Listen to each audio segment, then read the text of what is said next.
एक बार की बात है, उत्तर भारत के एक छोटे से गांव में, जहां चारों तरफ घने पेड़, पुराने कच्चे घर और एक अजीब सी खामोशी हमेशा फैली रहती थी। उस गांव के बाहर एक बहुत पुरानी हवेली थी, जिसे लोग काली हवेली कहते थे। कहते थे कि कई साल पहले वहां एक अमीर जमींदार अपने परिवार के साथ रहता था, लेकिन एक रहस्यमय रात के बाद पूरा परिवार अचानक गायब हो गया। किसी को कभी पता नहीं चला कि उनके साथ क्या हुआ।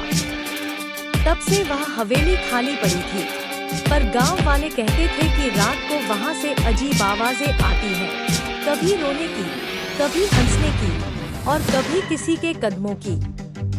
गांव के बच्चे तो दूर, बड़े लोग भी उस हवेली के पास जाने से डरते थे।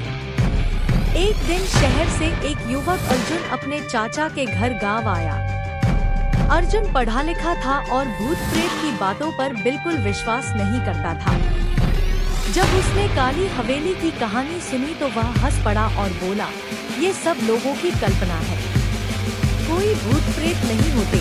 गांव वालों ने उसे बहुत समझाया कि रात को हवेली के पास मत जाना, लेकिन अर्जुन के मन में जिज्ञासा और बढ़ गई।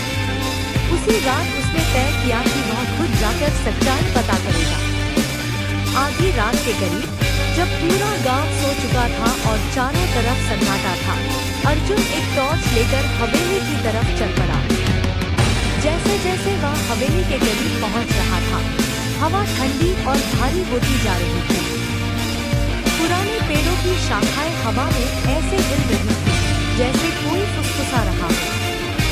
हवेली का बड़ा लोहे का गेट जंग लगा हुआ था और हल्का सा धक्का देते ही क्रीं की डरावनी आवाज के साथ खुल गया। अंदर कदम रखते ही अर्जुन को अजीब सी बदबू महसूस हुई, जैसे कई सालों से वहां कोई नहीं आया हो। दीवारों पर मकड़ी के जाले लगे थे और फर्श पर धूल की मोटी परत थी। उसने टॉर्च की रोशनी घुमाई तो देखा कि सामने एक बड़ा हॉल है, जिसमें टूटे हुए फर्नीचर पड़े थे। अचानक उसे ऊपर से किसी के चलने की आवाज सुनाई दी, धीरे धीरे, ठक ठक ठक। अर्जुन रुक गया, उसका दिल तेज धड़कने लगा। उसने सोचा शायद कोई जानवर होगा। वह सीढ़ियों की तरफ बढ़ा और ऊपर चढ़ने लगा। जैसे ही वह ऊपर पहुंचा, आवाज अचानक बंद हो गई। पूरा गलियारा अंधेरे में डूबा हुआ था। तभी उसे लगा जैसे किसी ने उसके पीछे से फुसफुसाकर कहा, कौन है? अर्जुन ने तुरंत पीछे मुड़कर देखा, लेकिन वहां कोई नहीं था। उसने खुद को आईना रखा था। जैसे ही उसने टॉर्च की रोशनी आईने पर डाली, उसे अपना ही चेहरा दिखाई दिया। लेकिन कुछ अजीब था। आईने में उसका चेहरा मुस्कुरा रहा था, जबकि अर्जुन बिल्कुल नहीं मुस्कुरा रहा था। उसके शरीर में सिहरन दौड़ गई। वह पीछे हटने लगा, लेकिन तभी आईने में दिखने वाला उसका प्रतिबिंब धीरे धीरे बदलने लगा। उसका चेहरा काला पड़ने लगा, आंखें लाल हो गई और होठों से खून टपकने लगा। अर्जुन डर के मारे चीख पड़ा और भागने लगा। वह सीढ़ियों की तरफ दौड़ा, लेकिन अचानक उसे लगा जैसे कोई उसके पीछे तेज कदमों से दौड़ रहा हो। ठक ठक ठक ठक आवाज और तेज होती जा रही थी। उसने पीछे मुड़कर देखने की हिम्मत नहीं की। जैसे ही वह नीचे पहुंचा, हवेली का दरवाजा जोर से बंद हो गया। अब पूरा हॉल अंधेरे में डूब गया था। अचानक चारों तरफ से धीमी धीमी हंसी गूंजने लगी। पहले एक आवाज, फिर कई आवाजें, जैसे बहुत सारे लोग एक साथ हंस रहे हों। अर्जुन ने कांपते हाथों से टॉर्च जलाई। रोशनी फैलते ही उसने देखा कि दीवारों पर कई परछाइयां खड़ी थीं, लेकिन वहां कोई इंसान नहीं था। फिर धीरे धीरे उन परछाइयों में से एक परछाई दीवार से अलग हुई और उसके सामने खड़ी हो गई। वह एक औरत की आकृति थी। जिसके लंबे बिखरे बाल थे और चेहरा पूरी तरह अंधेरे में छिपा हुआ था। वह धीरे धीरे अर्जुन की तरफ बढ़ने लगी।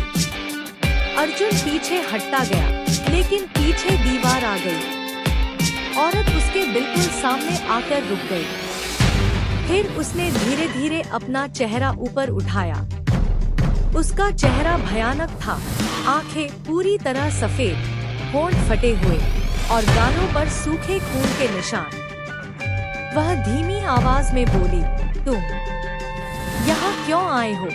अर्जुन के मुंह से आवाज तक नहीं निकली।